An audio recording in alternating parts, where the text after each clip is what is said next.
Jose Rizal's novel Noli Tangere, which means Touch Me Not, is a masterpiece which portrays the Philippine society during the Spanish colonial rule. Through the novel, Rizal was able to show to the world the resistance that the Filipino felt against the Spanish rule. Some Lestonans attribute the uprising of the Filipino against the Spaniard to the novel by Rizal. They believe that Noli Me Tangere is the spark that ignited the revolution against the Spaniards.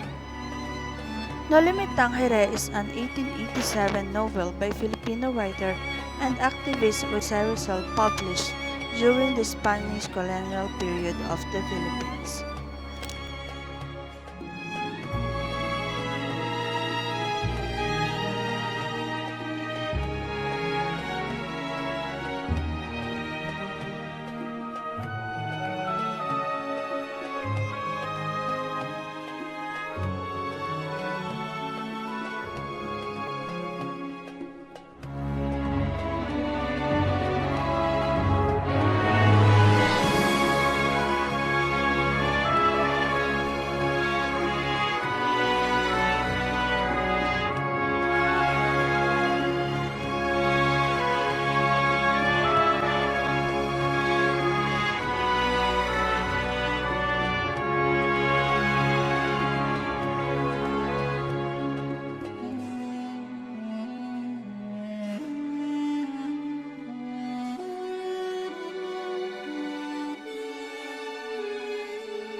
Let's proceed to the characters of Noli Me Tangere. Maria Clara is the childhood sweetheart and fiancée of Noli Me Tangere's main protagonist, which is Juan Crisostomo Ibarra y Magsalin, the son of Don Rafael Ibarra. Tia Isabel helped Capitan Tiago take care of Maria Clara as she grew up. Eday, Sinang, Victoria, and Neneng. Friends of Maria Clara in San Diego. Eday is beautiful and plays the harp. Sinang is cheerful and naughty and Maria Clara's closest friend.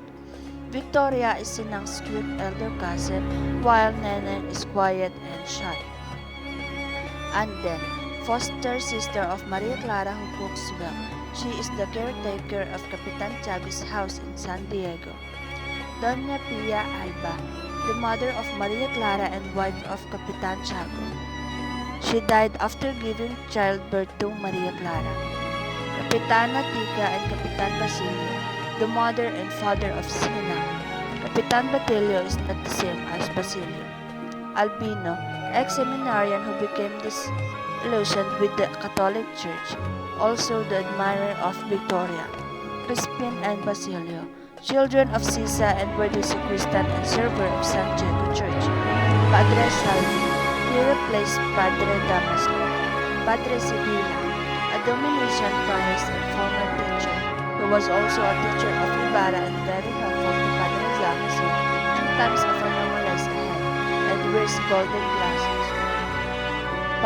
Pedro, father of Crispin and Basilio and the husband of Sisa. He is an irresponsible husband.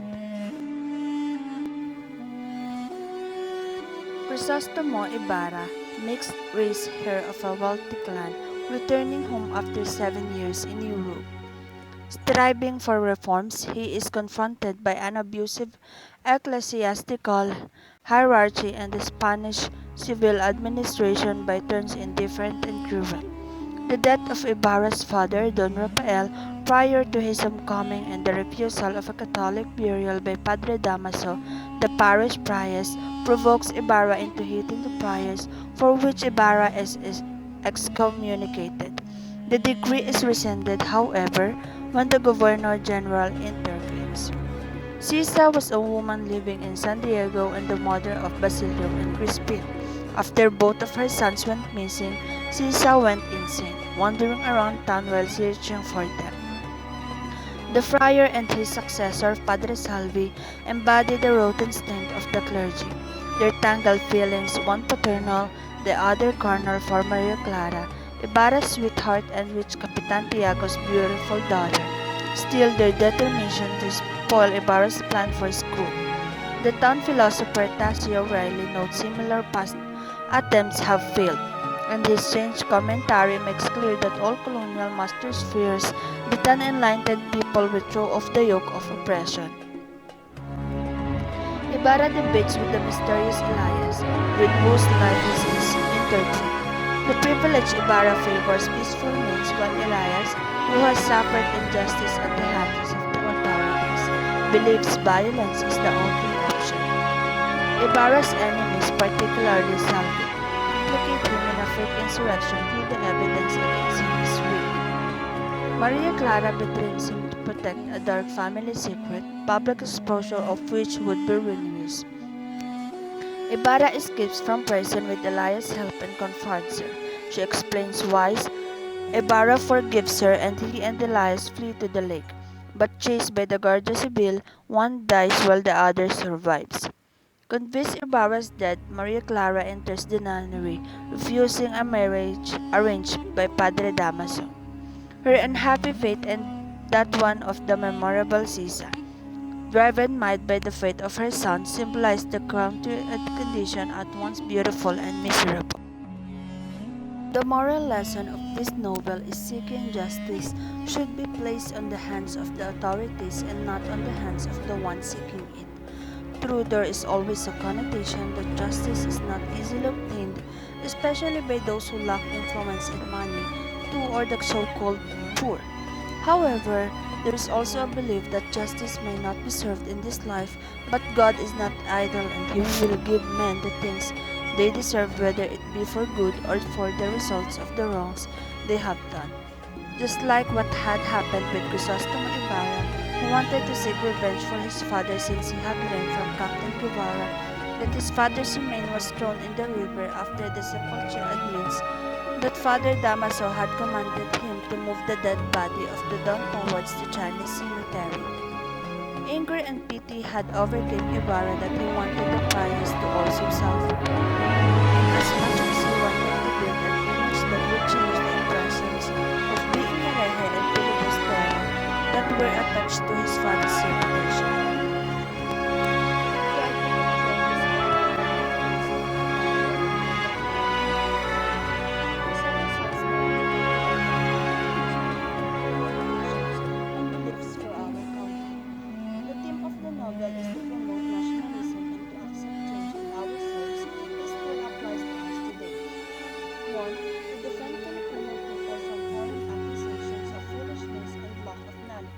To show how the Filipino people lives during Spanish colonial period and the cries and woes of his countrymen against abusive officials to discuss what religion and belief can really to do everyday lives. Filibusterismo was written in dedication to the three martyred friars, Mariano Gomez, Jose Burgos, and Jacinto Zamora, whose deaths left an indelible mark in his mind. Like Noli Tangere, Philly aims at enlightening the society and bringing the Filipino closer to the truth. Noli Tangere and El Filibusterismo have similarities in terms of their purpose.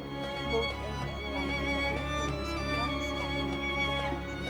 They want the people to fight for their country and how to protect it. One of the great books written